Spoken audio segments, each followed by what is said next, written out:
All right, moving on to another serious subject, let's talk about the CIA to TikTok pipeline, because yes, it is a thing that exists. So this segment I've done mainly in response to somebody on Twitter, Theo Fletcher, pointed out that some of our coverage of TikTok matters has been a little bit inconsistent, perhaps, and mainly it's been done by other people. I think I've only done one segment on TikTok, and that was just pointing out all of those insufferable day in the life of a tech worker TikToks that have been going around. I hate those videos. They're insufferable. I agree.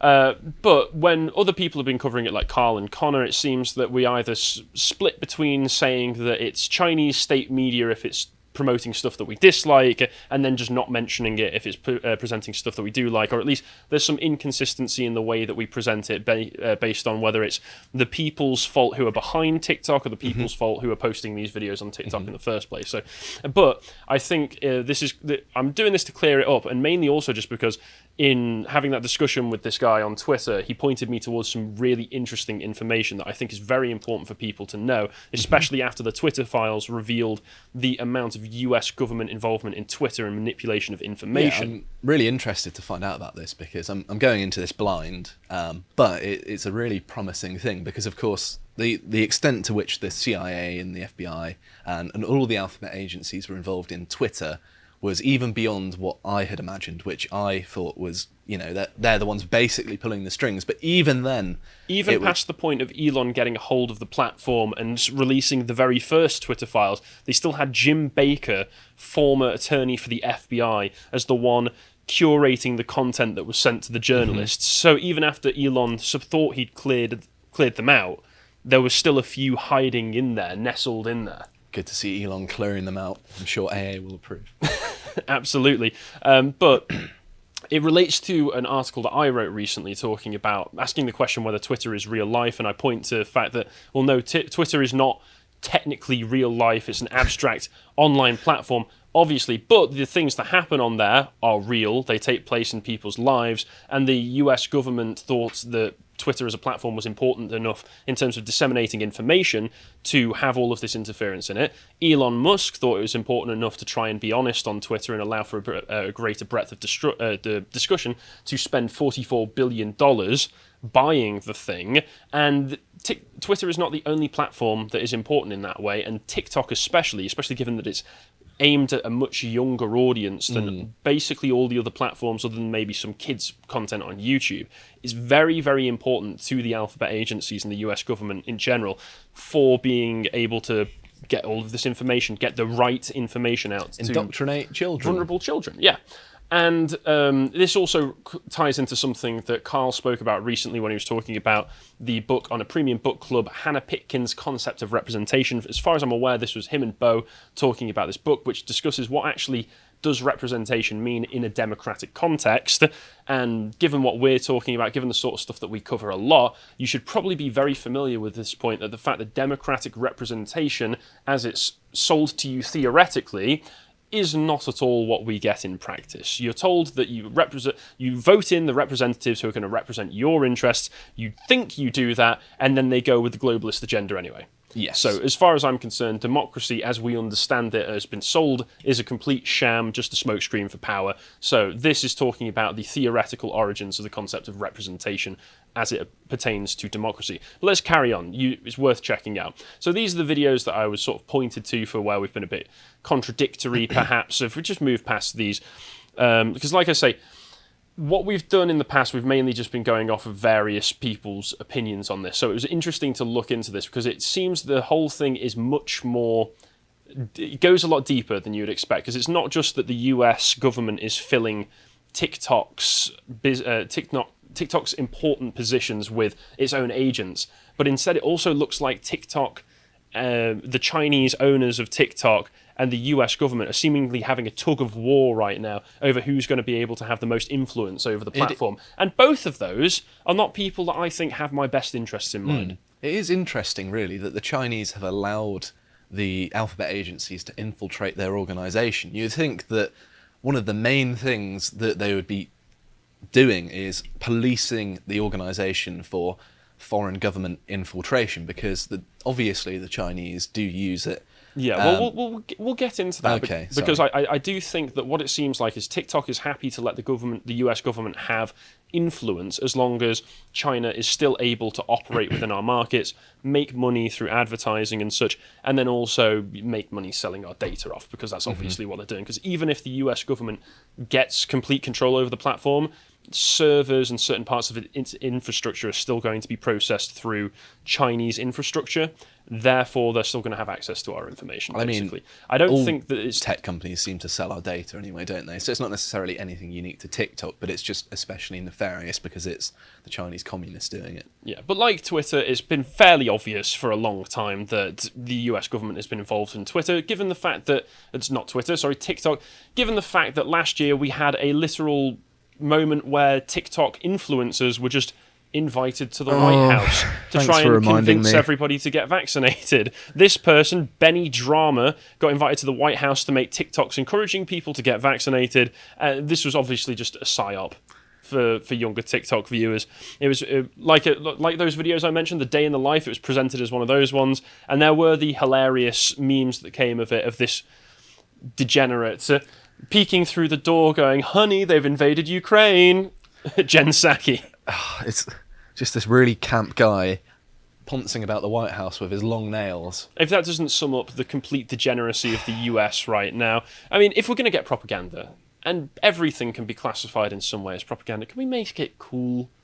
Can we make it cool propaganda, please? And also, next time you try and humanise Jen Psaki, don't. It failed. It will continue to fail. We all know it's Mark Zuckerberg in a ginger wig. Right? They look identical. They have the same mannerisms, the same dead eyes, obviously. That was far too fluid and human, Josh. Thank you. You're welcome. And there was this that came out earlier on this year, immediately after the Ukraine conflict started up, where it was saying, in its continued attempt to help Ukraine fight against the Russian invasion, the White House officials and National Security Council staffers gathered 30 influential TikTok stars on a Zoom call to receive guidance and information about the unfolding war in Ukraine and the rising cost of energy. So they're just feeding them the information that they want to get out there so that moronic children can just know what the right opinions are. Because people don't come to their own conclusions. They don't get their own opinions. They receive opinions from social media and people who they see as authority figures. That's what happens. I never thought I'd see this sort of thing in my lifetime, that people are going to resort to basically paid TikTok grifters who do silly dances and stuff like that and post pictures of their arse online to get followers. And these are the people who are going to disseminate information about Ukraine. Oh, yeah. Yeah, it's not just Lizzo Nation, it's Lizzo Planet. We're in Lizzo world. That's what we're living in. And it's Lizzo dystopia. Yeah, the Lizzo dystopia, the Lizzo technocracy. Oh, God. The White House Director of Digital Strategy, Rob Flaherty, told the influencers that he saw their influence as a critically important avenue to the American public and asked them to assist the government in opposing misinformation. They're just outright saying it. They're just saying, you're a brilliant propaganda tool, so please spread our propaganda for us. Simple as. I mean, they're called influencers for a reason. You know, I despise that term as well. It's right for them, awful. Though, because they deserve the scorn. My missus knows that she can tease me and infuriate me by referring to me as an influencer. My friends really gets on it gets on my nerves, and I think we've just given everybody watching this some ammunition to target us with now. So brilliant. And it uses an example in this Newsweek article. 18-year-old TikTok star Ellie Zeeler, and you know 18-year-old girls are who you want to be getting your political information from, who has over 10.5 million followers, presumably all of them old enough to be her dad, told the Washington Post how she saw her role. I'm here to relay the information in a more digestible manner to our followers. I would consider myself a White House correspondent for Gen Z. All right. I mean, what a cursed sentence. I know. Just say it out loud. My most trusted news source, 18-year-old thoughts. Brilliant. But let's move on, because I was mainly pointed in the direction of this article, which is really very interesting. From Mint Press News, it came out all the way back in April, called The NATO to TikTok Pipeline, asking, why is TikTok employing so many national security agents? And there's quite a lot. It's a good question. It's a really good question. I can think of a few answers.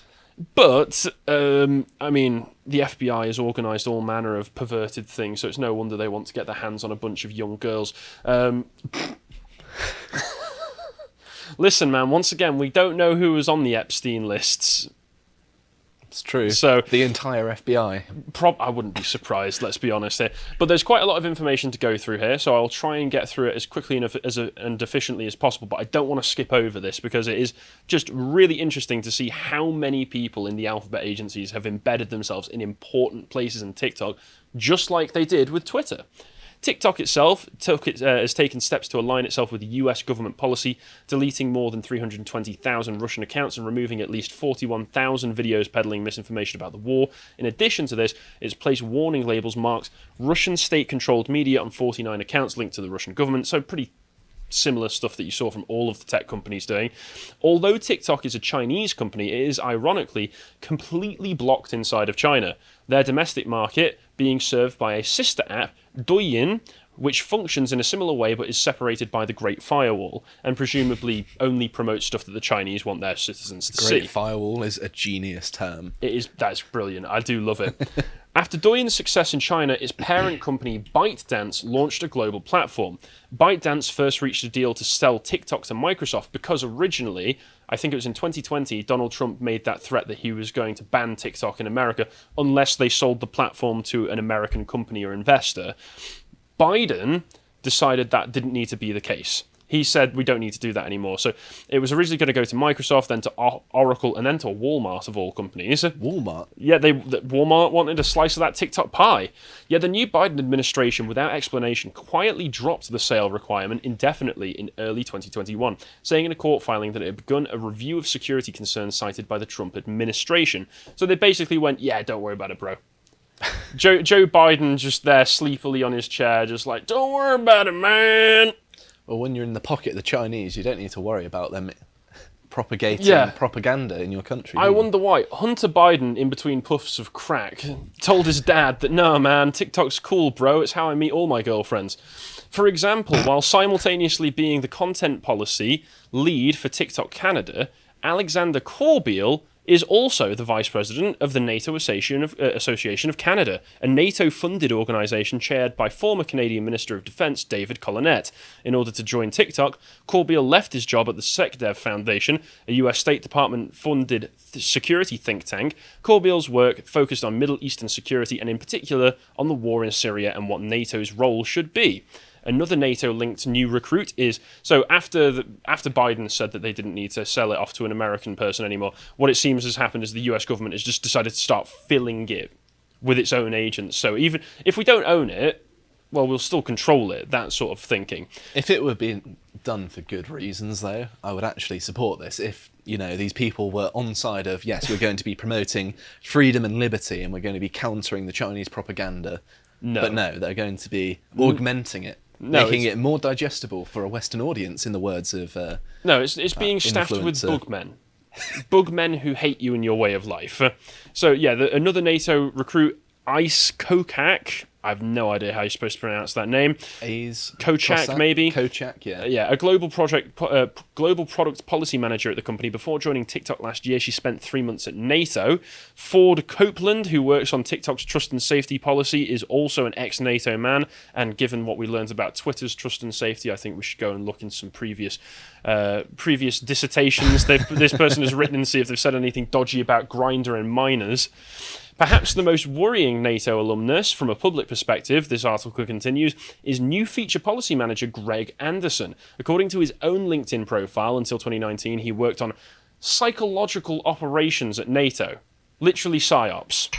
Okay, so this guy, one of the people, the new feature policy manager, which means he's going to be deciding what new features will be added, literally was in charge or worked on PSYOPs for NATO.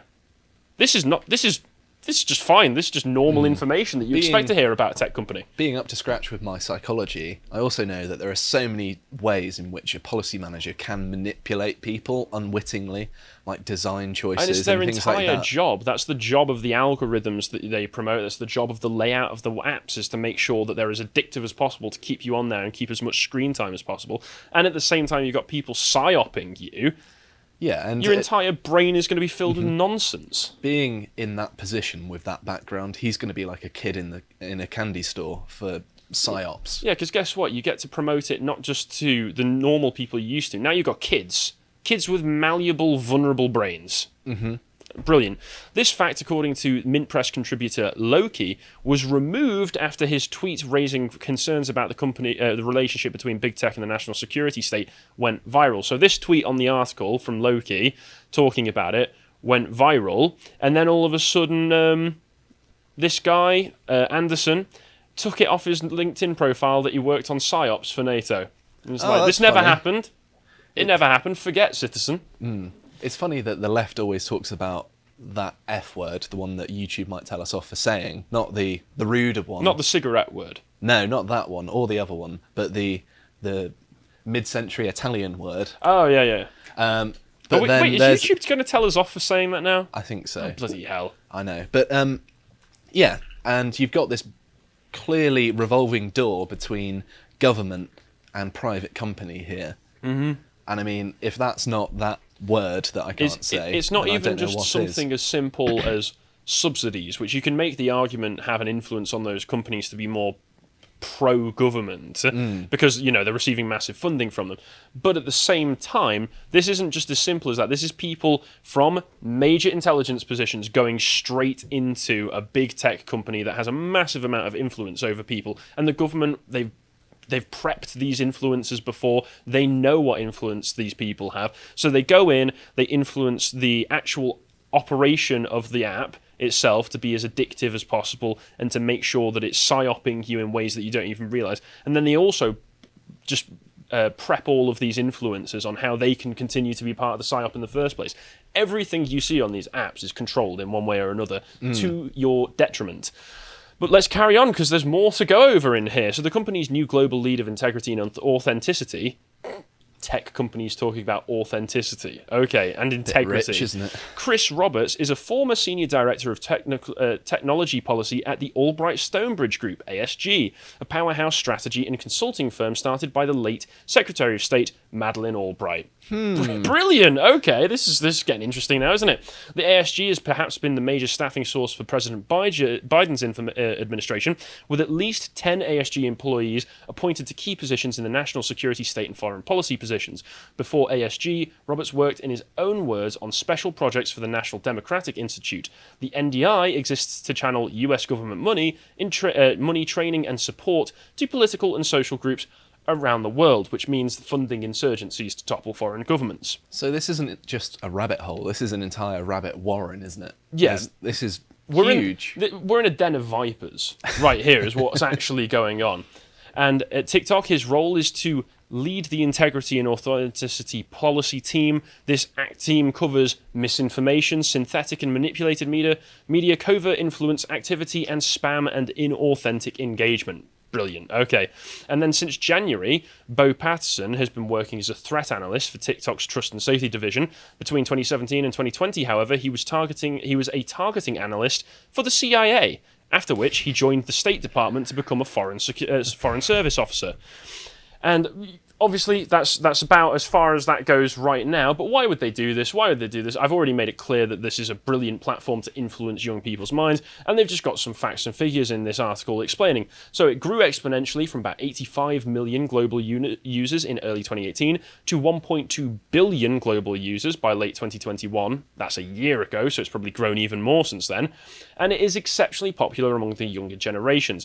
2021 Reuters Institute Digital News report found that 9% of people aged between 18 and 24 worldwide had gone to TikTok to get news over the past week, while 31% of that age group used the app in that period. And if you're using that app, you're scrolling through, you may not have necessarily strictly gone for the news, you will get some news-related content on your feed. Mm-hmm. TikTok users also spend an average of 68 minutes per day on the platform, over an hour on TikTok. Being fed psyops. I don't spend that long on my phone, full stop. Maybe I am getting on in the years, maybe that's it. No, I spend probably too much time on my phone, but I do at least mostly use it with Audible, listening to audiobooks. That's fine. So that's basically fine. reading, isn't it? Yeah, that doesn't really count. And then there's been more information since then, because that article was all the way back from April, whereas recently, in the past few days, and literally the last week, this Reuters article... I was just going to say, credit to the journalist for putting that together, because that's quite an impressive article in the work that they've put into that. Go up so we can see the name, so we can just give a shout out to the journalist that came up, that wrote this article. Sorry, maybe it's closer to the bottom of the article. Go to the bottom of the article instead there, Michael. Because they also point out big tech is a big weapon, also drawing parallels to Operation Mockingbird. It's a journalist called Alan McLeod, senior staff writer for Mint Press News. So well done for that article, because that was really well put together. So thank you very much for that. But like I say, recently there's been even more updates regarding this, like Reuters pointing out that TikTok has stepped up efforts to clinch a US security deal, and I'll go through some more information here. So it's offering to operate more of its business at arm's length and subject it to outside scrutiny as it tries to convince the US government to allow it to remain under the ownership of Chinese technology company ByteDance, according to people familiar with the matter. I wonder why it would be doing that.